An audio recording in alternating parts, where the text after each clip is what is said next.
자, 이제 말씀 나눕니다. 대강절 오늘 네 번째 주일, 성탄을 하루 앞둔 주일을 맞이했습니다. 네 개의 초가 불을 밝히고 있습니다. 평화의 빛, 사랑의 빛, 희망의 빛, 기쁨의 빛. 이제 내일이면 왕으로 오시는 예수님을 상징하는 흰색 초의 빛을 마저 비추게 됩니다. 이제 주님 오시는 시간이 얼마 남지 않았습니다. 내일이 성탄절이라 곧 주님 오실 터인데 아직도 우리가 주님 맞이할 준비가 다 되었는지, 너무 분주한 마음으로 지나고 있는 것은 아닌지 생각해 보게 됩니다. 오늘 성탄절을 바로 앞둔 주일을 맞이하면서 왕으로 오시는 주님을 진심으로 바라보는 그런 주일이 되기를 간절히 소망합니다. 오늘 본문의 말씀은 마리아에게 임한 성탄의 예언 메시지입니다. 가브리엘 천사가 마리아에게 전해준 성탄의 메시지는 오늘 30절 말씀에 보니까 내가 하나님께 은혜를 입었느니라. 오늘 예배에 참석하신 여러분들 옆자리에 계신 사랑하는 남편, 아내도 계시고 믿음의 동료들도 계신데, 우리도 한번 그렇게 천사가 돼서 메시지를 좀 전해볼까요? 당신은 하나님께 은혜를 입었습니다. 한번 좀 인사하고 축복해 보시죠. 당신은 하나님께 은혜를 입었습니다. 우리 장로님은 하나님께 은혜를 입었습니다. 권사님은 하나님께 은혜를 입었습니다. 오늘 이 메시지대로 2017년 성탄절 우리에게 평화의 왕으로 오시는 주님의 은혜가 우리 사랑하는 성도님들 한 분 한 분 가운데 임하여지기를 간절히 축복합니다. 그래서 오늘 성탄절을 하루 앞둔 날 말씀을 준비하면서 오늘 말씀의 제목은 내게 찾아오신 예수님, 마리아에게 찾아오신 예수님처럼 오늘 예배자의 자리에 앉은 저와 여러분에게 찾아오시는 예수님, 그 예수님을 꼭 만나는 이 주일이 되기를 간절히 소망합니다. 아이를 갖게 되면 가장 먼저 아는 사람이 누굴까요? 일부 예배 때 이설교 했더니 산부인과 의사라고 그러시네요. 아닙니다. 아주 좀 둔한 분은 그럴 수도 있겠지만 대부분 저도 제가 아이를 가진 게 아니라 제 아내가 아이를 가졌을 때 보니까 엄마들은 느낌으로 좀 알더라고요. 그래서 산부인과 가서 최종 확인은 하기는 하지만 또 요즘에 의약품이 발달돼서 아기를 가졌는지 안 가졌는지 테스트 기기를 통해서 확인하기는 하지만 엄마들은 대부분 다 아이를 잉태하면 그 징조를 통해서, 느낌을 통해서 알더라고요. 오늘 말씀도 오랫동안 기다렸던 메시아, 하나님이 약속하셨던 메시아 탄생의 소식이 세상에 알려지기 전에 먼저 거룩하게 택함을 받은 마리아에게 전해지고 있습니다. 여기에도 이유와 하나님의 계획하신 섭리가 담겨 있습니다. 오늘 본문의 30절 말씀의 말씀처럼 마리아에게 천사가 이릅니다. 무서워하지 말라. 내가 하나님께 은혜를 입었느니라. 가브리엘 천사는 하나님의 보내심을 받아 갈릴리라고 하는 마을의 자그마한 동네 나사렛, 우리 식으로 얘기하면 삼면이 산으로 삥 둘러싸여 있는 조그마한 시골 마을 나사렛에서 살고 있는 때묻지 아니하고 순수한 한 어린 소녀에게 천사가 나타나서 이야기합니다. 마리아는 가난하지만 그래도 뼈대가 있는 유대의 다윗의 가문의 자손 가운데 한 사람이었던 요셉과 정혼한 사이입니다.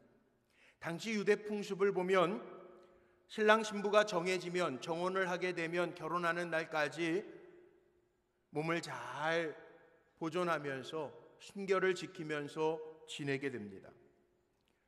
오늘 성경 말씀은 이렇게 소개합니다. 마리아가 다윗의 자손 요셉과 정혼했다라고 하는 것과 또 이 마리아는 나사렛에 사는 아주 경건하고 순수한 처녀임을 강조하고 있습니다. 이 말씀이 나오는 이유가 있죠. 하나님은 약속에 신실하신 하나님이라 메시아를 이 땅에 보내주시는데 이미 하나님께서 말씀하신 대로, 예언되어져 있는 대로 메시아를 유대인의 자손 가운데, 혈통 가운데 보내주시겠다라고 하는 약속의 예언대로 그대로 행하십니다.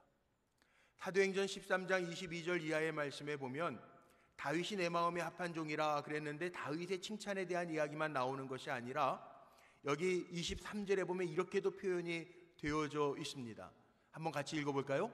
하나님이 약속하신 대로 이 사람의 후손에서 이스라엘을 위하여 구주를 세우셨으니 곧 예수라. 하나님이 약속하신 대로, 예언하신 대로, 이미 세상에 약속하시고 계획하신 대로 그 다윗의 가문, 다윗의 후손에게서 이스라엘을 위하여 구주를 세우셨으니 그분이 바로 예수라. 이렇게 예언되어 있어요.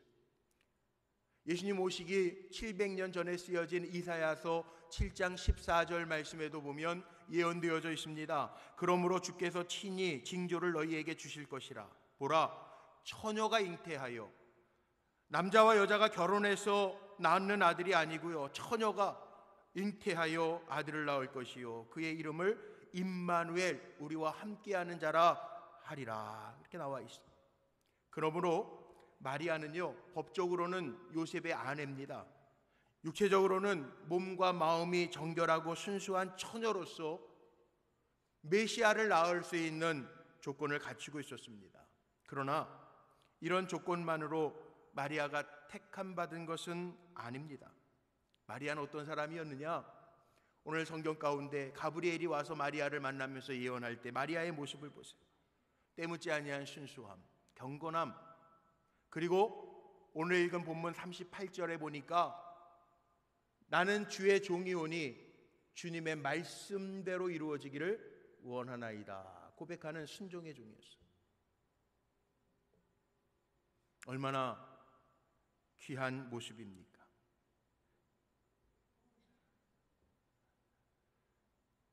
가브리엘 천사는 마리아에게 나타나서요, 이 귀한 소식을 전하면서 놀라지 말라고 먼저 이야기해요. 너는 하나님께 은혜를 입었다. 하나님이 택한 친종이라고 이야기합니다. 무슨 은혜일까요? 무슨 은혜일까요? 우리가 보통 은혜 그러면 거저 주시는 은혜, 그러니까 쉽게 무슨 좋은 일이 생각하지도 않았는데 생기면 야, 이거 은혜네, 그렇게 얘기해요. 누구에게 초청받아서 대접을 잘 받으면 야, 내가 은혜를 입었네, 그렇게 얘기해요. 그런데 여기 가브리엘 천사가 마리아를 만나서 하나님의 은혜를 입었다라고 하는 것은 단순히 값없이 베풀어 주시는, 세상에서 잘 풀리는, 뜻하지 아니한 일들이 열리는 그런 은혜가 아니라 하나님의 자녀가 되는 영원한 생명을 얻는 은혜입니다. 전능하신 하나님이 우리를 사용하시는 은혜입니다. 우리 찬송가 가운데 어메이징 그레이스라고 하는 찬양이 있습니다. 나 같은 죄인 살리신, 시간 관계상 여기까지만 제가. 네. 이 찬송 작곡을 했던 존 뉴튼이라고 하는 사람이 있어요. 이 사람은요, 노예 무역상이었어요. 사람을 팔고 사는 무역상이었어요. 노예들을 팔기 위해서 배를 타고 건너가다가요, 그 배가 파손합니다. 파손해서 노예들과 함께 물에 빠져 죽을 위기 가운데 처합니다. 정말 진심으로 하나님의 이름을 크게 불렀던 적이 바로 이 죽음의 위기 속에서 빠져가는 자신의 모습을 보면서, 다른 노예들처럼 허부적거리면서 빠져가는 자신의 모습을 보면서 하나님 살려주세요, 살려주세요. 그러다 정말 살리움을 받았어요. 육신적으로 살아서 감사해서 이 노래를 지은 것이 아니라 살고 나니까 자기의 인생의 길들이 보이는 거예요. 자기가 살아온 길들이 보이는 거예요. 생각해 보니까 자기는 정말 죽을 수밖에 없는 죄인이고 죄 속에서 살았고 하나님이 기뻐하시는 일들보다는 자기의 욕심과 자기의 이익을 위해서 살았던 자기의 모습을 보면서, 야, 나를 다시 살게 하신 하나님, 하나님의 자녀로 세워주신 하나님 감사해서 어메이징 그레이스라고 하는 찬양을 작곡했다는 거예요. 오늘 성탄절을 앞두고 오늘 2부 예배 때에는 우리 어린이 유아 세례식을 가지려고 하고 3부 예배 때에는 우리 어른들 세례와 입교회식을 가지려고 해요. 세례라고 하는 게 뭡니까? 하나님 나를 사랑하셔서 나의 죄를 다 씻어주시고 하나님의 백성 삼아주신 것, 영원한 생명을 누리게 하신 것, 그 감사해서 하나님의 자녀가 되었다라고 하는 증표로 세례를 받는 거잖아요. 마리아에게 가브리엘 천사가 찾아와서 예수님이 내 몸을 통해서 오시는데 그 예수님이 누구냐? 이름을 예수로 하라. 마태복음 1장 21절 말씀에 보면 예수님의 이름의 뜻은요, 아들을 낳으리니 이름을 예수로 하라. 이는 그가 자기 백성을 그들의 죄에서 구원할 자이심이라 하니라. 예수님은요, 우리를 죄에서부터 구원하시는 분이라는 거예요. 또 있습니다. 구원의 은혜뿐만이 아니고요, 그 구원의 은혜와 더불어 하나님의 크신 은혜는 하나님의 역사에 쓰임받는, 하나님의 사역에 쓰임받는 은혜입니다. 아무 자격도 없는 사람이 하나님의 부르심을 받아서 하나님의 일에 쓰임을 받는다라고 하는 것은 영광 중에 영광이라는 거죠. 지난주에 2017년도를 결산하면서 결산 보고를 드리고 새로운 일꾼들을 뽑고 부서를 조직하고 속회를 발표했습니다. 당회를 앞두고 새로운 일꾼들을 뽑으면서 한 분 한 분 만나서 면담을 할 때 다 그런 고백들을 합니다. 전 아직 부족한데요. 저는 자격이 없는데요. 그렇게 고백해요. 어떻게 보면요, 우리가 장로나 목사나 권사나 집사로서 직분을 받을 때요, 자격이 있어서 받는 사람 아무도 없습니다. 은혜가 뭐냐 하면 자격이 없는데 하나님이 나를 미쁘시게 여기시고 나를 충성되게 여기셔서 하나님의 일에 나를 불러서 세워주시는 것, 이것이 참 은혜라는 거예요. 자격이 없는데 주님을 찬양할 수 있는 찬양대 자리에 앉혀서 나를 쓰시는 것, 이게 은혜라는 거예요. 자격이 없는데 나를 성령의 기름을 부으셔서 하나님의 종으로 쓰시는 것, 이게 은혜라는 거예요.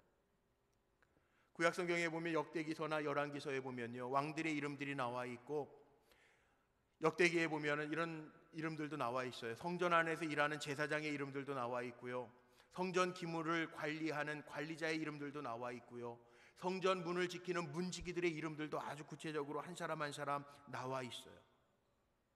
왜 그 사람들의 이름을 기록해 놨을까요?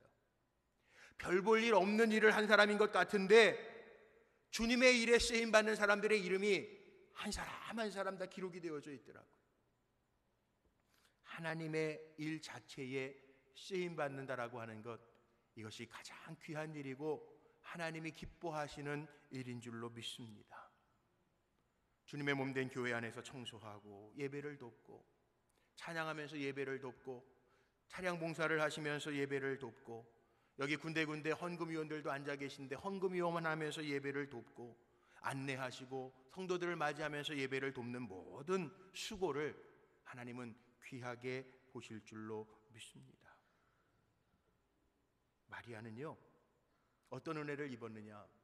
하나님이 이렇게 하나님의 구원의 사역을 이루시기 위하여 메시아를 이 땅에 보내시는데 그 사역을 이루는 귀한 일에 메시아로 오시는 신이신 하나님이 이 땅에 인간의 몸을 입고 오시는 이 일에 쓰임받는 여인으로 부름을 받았어요. 천사 가브리엘도 부러운 투로 이야기하죠. 만약 하나님의 부르심이 없었다면 여느 여인처럼 마리아도 그냥 그렇게 이렇게 저렇게 살았을 거예요. 그런데 이 하나님의 부르심에 순종하고 쓰임받았던 마리아는 천주교에서는 성모라고 그러죠. 성모 마리아. 우리에게는 예수님의 어머니 마리아로 그렇게 불리워집니다. 여인 중에 최고의 복을 받은 여인으로 우리에게 일컬어집니다. 하나님은요, 평범한 사람을 비범하게 쓰시는 은혜가 있어요. 별 볼 일 없는 사람도 별과 같은 인생을 살도록 만드시는 은혜가 있는 줄로 믿으시기를 바랍니다. 주님 왜 우리에게 찾아오셨는가? 별 볼 일 없는 인생인데 우리에게 별과 같은 인생을 만드시려고 찾아오신 거예요. 제가 그런 간증을 한번 금요 차례 시간에 한 적이 있어요. 4년여 전에 우리 불꽃교회 담임 목사가 될 때 두려운 마음으로 하나님 앞에 엎드려 기도했던 적이 있어요. 이 분당 지역은 정말 유수한 세상에서도 많이 알려져 있는 별과 같은 목사님들 많잖아요. 그런데 우리 불꽃교회를 이끌고 가야 되는데 주님 이끌어 주세요. 저는 부족하고 이름도 없고 알려지지도 않은 목사예요. 작은 종이에요. 저는 이메일 보낼 때 맨날 그렇게 쓰는데 작은 종 공성훈 목사 올림 그러는데요. 작은 종인데 하나님 왜 일을 저에게 맡기시려고 그래요? 별과 같이 수없이 많은 목회자들 틈에서 어떻게 감당해야 돼요? 하나님 두려워요. 그랬더니 제가 지금도 4년여가 지났는데도 제 마음속에 품고 기도하고 감사하고 있는 게 있어요. 근데 성령의 감동이요 저에게 이렇게 들려지더라고요. 종아, 너도 내가 보기에는 별이다. 아멘 안 하셔도요. 아멘 안 하셔도 저에게 그런 감동이 와요. 아 그래 맞아. 사람들에게 보이는 것 알려진 것 중요하겠지만 하나님이 인정하시는 종되면 그래 그럼 됐지. 그게 위로가 되더라고요. 그래서 지금도요 목회하면서 성도들을 섬기면서 교회를 기도하면서 섬겨가면서 하나님 부족한 종이지만 빛을 잃지 않게 하나님 보시기에 빛을 잃지 않는 종으로 세움받고 쓰임받게 하여 주옵소서 기도하면서 달려가고 있어요. 그렇습니다. 하나님은 많은 사람들 가운데 우리를 먼저 불러주셨고요. 오늘 세례받는 어린아이들도 있고 세례받는 성도님들도 계신데 우리에게 세례를 주시면서 하나님의 백성이 되어 살게 하시는 데에는 이 땅에 살아가는 동안에 하나님이 보시기에 평범한 인생이 아니라 이 죄악된 세상에서 주님처럼 별처럼 빛나는 삶을 살라고 우리를 불러주신 줄로 믿습니다. 다니엘서 12장 2절로 3절 말씀해 보니까 이렇게 말씀하고 있죠. 땅의 티끌 가운데에서는 자는 자들 중에서 많은 사람이 깨어나 영생을 받는 자도 있고요. 수치를 당하고 영원히 부끄러움을 당할 자도 있을 것이다. 그러나 3절 말씀해 보세요. 우리 소리내서 한번 같이 읽어볼까요? 지혜 있는 자는 궁창의 빛과 같이 빛날 것이요 많은 사람을 옳은 대로 돌아오게 하는 자는 별과 같이 영원토록 빛나리라. 아멘. 오늘 예배자의 자리에 앉은 우리 사랑하는 성도님들, 하나님이 존귀하게 사용하시는 별과 같이 빛나는 인생이 되시기를 주님의 이름으로 축복합니다. 올 한 해도 한 주밖에 남지 않았지만 올 한 해 동안 이름도 없이 빛도 없이 주님을 위해서 섬기고 기도하고 헌신했던 수고를 주님은 기억하실 줄로 믿습니다. 비천한 우리를 비범하게 만드신 하나님의 은혜를 찬양할 수 있는 마리아와 같은 종들 되시기를 주님의 이름으로 축복합니다. 마리아를 통해서 예수 그리스도가 이 땅에 오실 것을 예고하고 있는데 우리를 찾아오시는 예수님은 어떤 분이십니까? 오늘 본문 말씀에 보니까 가브리엘 천사가 마리아를 찾아와서 너는 하나님께 은혜를 입은 종이라.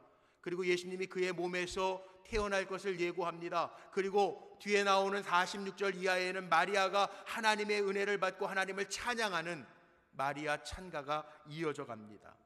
오늘 본문에 소개된 내용대로 저는 세 가지만 내게도 주님 오시옵소서, 마리아에게 오셨던 주님 내게도 오시옵소서 라고 기도하면서 말씀을 준비했는데 세 가지 보세요. 본문에 보면요 예수님도 우리에게 오셔야 되는데 어떤 모습으로 오셨는가? 첫 번째, 예수님은요 구원자로 오셨다는 거예요.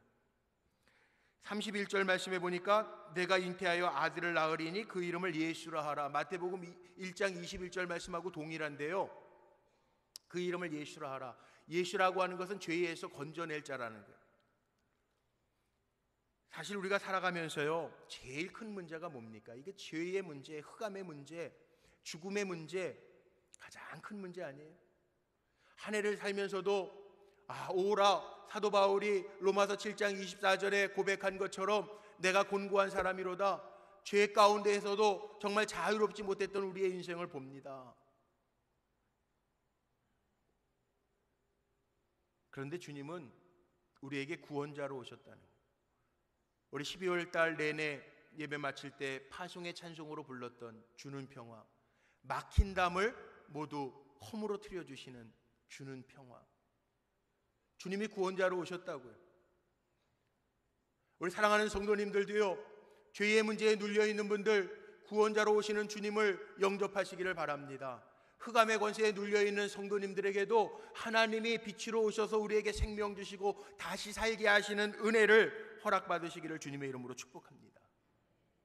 어제도 우리 성도님들 신방하고 상담하면서 그런 고백을 제가 했어요. 삶이라고 하는 게 이게 생명과 죽음의 문제 속에 늘 있어요. 놓여 있어요. 결혼한 지 몇 년이 지났어요. 이제 40이 다 돼가요. 저에게 찾아온 이유는 병원에서는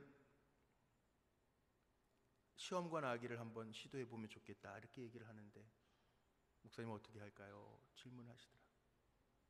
제가 그랬어요.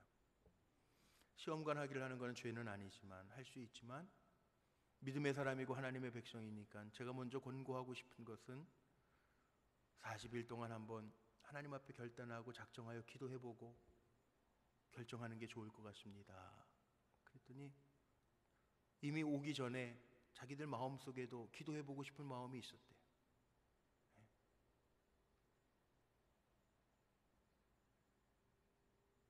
살아가면서요, 이런 문제 저런 문제, 우리의 인생에 문제가 다 있어요. 근데 주님이 왜 이 땅에 오셨는가? 그 문제들 속에서요, 구원자라고 하는 것은 그 문제들 속에, 죽음의 권세들 속에, 흑암의 권세들 속에, 내가 할 수 없는 문제들 속에 나를 건져주시기 위하여 구원자로 주님이 오셨다라고 하는 거, 그거 기억하며 사시기를 바랍니다. 이번 성탄절을 맞이하면서 내게 오시는 예수님, 나를 찾아오시는 예수님, 나를 건져주시는 예수님을 만날 수 있는 성탄절이 되기를 주님의 이름으로 축복합니다. 두 번째는요, 32절 말씀해 보니까 나를 찾아오시는 예수님은 큰 자래요. 큰 자. 32절에 이런 말씀이 있습니다. 우리 같이 한번 좀 읽어볼까요? 그가 큰 자가 되고 지극히 높으신 이의 아들이라 일컬어질 것이요 주 하나님께서 그 조상 다윗의 왕위를 그에게 주시리니. 아멘. 여기에 보면 큰 자가, 어느 정도로 예수님이 큰 자냐? 빌립보서 2장에 보면요, 주님은 원래 하나님과 동등되시고 하나님의 본체라고 표현되어 있어요. 하나님과 본체이시지만 우리 인간의 몸을 입고 인간의 죄를 사하시기 위하여 전능자로서 이 땅에 오셨다는 거예요. 큰 자라는 거예요. 전능하신 하나님의 아들, 하나님과 본체, 하나님과 동등되시는데 그 자리를 벗어버리고 이 땅에 오셨다는 거예요. 예수님 큰 자라는 거예요. 우리는 작은 자지만 전능자의 아들이래요. 오늘 내가 할 수 없는 문제들 속에 주님 큰 자로 오셔서 나를 도우시고 나를 세우시고 나를 회복시켜 주시는 큰 자로서의 주님, 이 땅에 오셔서 말씀하시고 기적을 베풀어 주시고 십자가의 능력과 부활을 보여주셨던 그 큰 자이신 주님의 권세가 오늘 예배자의 모습으로 주님을 찾고 기대하는, 기다리는 우리 성도님들에게 오시기를 주님의 이름으로 축복합니다. 마지막 세 번째는요, 예수님은 우리를 영원히 다스릴 왕으로 우리에게 오셨다는 거예요. 오늘 말씀 속에 33절에 보니까 예수님은요, 다윗의 왕위를 받고 오셨고요, 영원히 야곱의 집의 왕으로 오셔서 우리를 다스려 주신다. 야곱의 집이라고 하는 것은 구원받은 우리를 다스려 주신다는 거예요. 왕으로 오셨어요. 세상의 사람들은 공의, 정의를 이야기하지만 상황과 환경에 따라서 바뀔 수가 있어요. 그러나 이 땅의 공의와 정의로 다스리시는 예수님, 군림하기 위하여 오신 것이 아니라 우리의 아픔을 아시고 우리와 함께 우시며 우리를 섬겨주기 위하여 오셨던 참 목자이신 예수님, 그분이 우리를 다스려 주시기 위하여 왕으로 오셨다는 거예요. 가정 안에서도요, 지도자가 중요하고 가장이 중요합니다. 가장이 어떻게 자녀를 대하느냐에 따라서 자녀들이 꿈을 가지고 일어나는 가정도 있고요, 폭력적이고 무시하는 언어를 사용하는 가장은 자녀들에게도 꿈과 존경을 받지 못하는 가정들도 있어요. 근데 예수님은 참 목자로 왕 중의 왕으로 우리를 오셔서 다스려 주신다는. 제가 어느 책의 통계 자료를 보니까 우리나라 통계인데요, 이런 통계가 있더라고요. 남편은 아내가 있어야 오래 산대요. 그런데 아내는 남편이 없어야 또 오래 산대요. 그 남편도 참 이왕이면 좋은 남편 돼야 될 것 같아요. 남의 편 되는 남편 되면 안 되겠죠? 예수님은 이 세상에서요, 우리를 다스려 주시는데 친히 섬김으로 군림하지 아니하시고 우리의 필요를 공급하시고 세워주시기 위해서 오셨다는. 그래서 누구든지 예수님의 다스림을 받을 때 참된 평안과 행복을 누릴 수 있다는 거죠. 그 나라는 영원한 나라예요. 잠깐의 나라가 아니고 주님이 다스려 주시는 나라는 영원한 나라예요. 우리를 영원히 다스려 주시는, 야곱의 집은 영원히 다스려 주시는 왕으로 주님이 오셨다는. 사랑하는 성도 여러분, 왕으로 오셔서 나를 다스려 주시는 그 주님, 내게 찾아오셔서 나를 다스려 주시고 가장 정확하게, 가장 완전하게 이끌어 주시는 주님이 나의 왕이십니다 고백할 수 있는 성도들 되시기를 주님의 이름으로 축복합니다. 마지막 결론을 내릴 텐데, 이 천사의 성탄 예언을 듣고요, 오늘 함께 읽었던 본문의 마지막 38절 말씀에 보면 마리아가 이렇게 고백합니다. 정말 멋진 고백을 해요. 우리 한번 같이 고백하면서 읽을까요? 마리아가 이르되 주의 여종이오니 말씀대로 내게 이루어지이어다 하매 천사가 떠나가니라. 아멘. 이 엄청난 이야기 충격적이었을 텐데, 남자를 알지 못하는데 이런 일이 내게 알려짐이 어찌 미뇨? 마리아가 이렇게 천사에게 묻는데요, 마리아가 얼마나 순종적이고 경건한 사람이었는지 그 천사의 예고를 들으면서 나는 주의 여종이오니 주님의 말씀대로 이루어지기를 원하나이다, 그렇게 고백해요. 아주 유명한 일화가 있죠. 작년에 천국 가셨던 천국 가신 구봉소 장로님이시죠. 코미디언. 연예인 교회에서 전해 내려오는 아주 유명한 일화가 있어요. 구봉소 장로님이 젊었을 때서부터 예수 믿고 많은 코미디언들, 연예인들을 전도해서 연예인 교회도 세웠던 분인데, 성경 공부할 때 한 후배 연예인이 그러더래요. 장로님, 제가 다른 건 다 믿어지는데 동정녀 마리아의 몸에서 예수가 오신 건 정말 안 믿어져요. 그랬더니 이 구봉소 장로님이 뒤통수를 한 대 빡 때리면서, 야, 요셉도 가만히 있었는데 네까진 게 뭔데 못 믿어진다고 난리냐? 아주 유명한 일화가 하나 있어요. 오늘 마리아는요, 정말 자기도 믿어지기 어려운 일인데요, 뭐라고 고백하냐면 나는 주님의 여종이오니 주님이 말씀하신 대로 그대로 이루어지기를 원하나이다. 순종하는 마음으로 나아가요. 교회에서 하도 순종 그러니까 목사님이 무슨 일 필요할 때마다 쓰시는 단어인가 보다 그렇게 생각하기 쉬운데 아닙니다. 순종은요, 우리에게 멍에나 굴레를 씌우기 위한 단어가 아니라, 순종이라고 하는 단어는 하나님이 준비하신 축복의 세계로 들어가는 관문입니다. 마리아는 자기가 이해할 수 없지만 나는 주의 여종이오니 말씀하신 대로 다 이루어지기를 원합니다, 그렇게 고백해요. 오늘 본문을 제가 잘라서 읽었지만 그 뒤에 나오는 46절 이하에는 마리아 찬가라고 그러죠.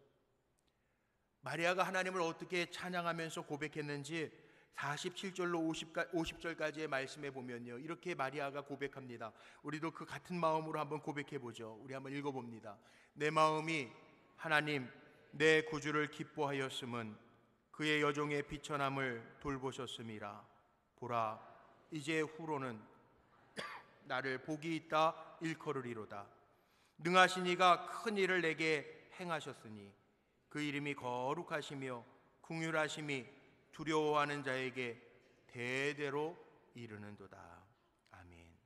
마리아는요, 주님의 말씀대로 이루어지기를 원합니다 고백하고 나서 하나님의 하시는 일들, 비천한 자를 높이신 하나님, 더 나아가서 신실하게 약속을 지키시는 그 하나님을 찬양합니다. 이제 성탄절을 앞둔 이 주일, 주님 내게도 오셨는데, 구원자로 오셨는데, 전능하신 큰 자로 오셨는데, 왕으로 오셔서 나를 다스려 주시는 그 하나님, 마리아가 영접하고 찬양했던 것처럼 내게도 말씀대로 이루어지기를 원하나이다 고백하면서 내게도 주님 오시옵소서 기다리고 주님을 맞이하는 믿음의 성도들이 되시기를 주님의 이름으로 축원합니다. 기도하시겠습니다.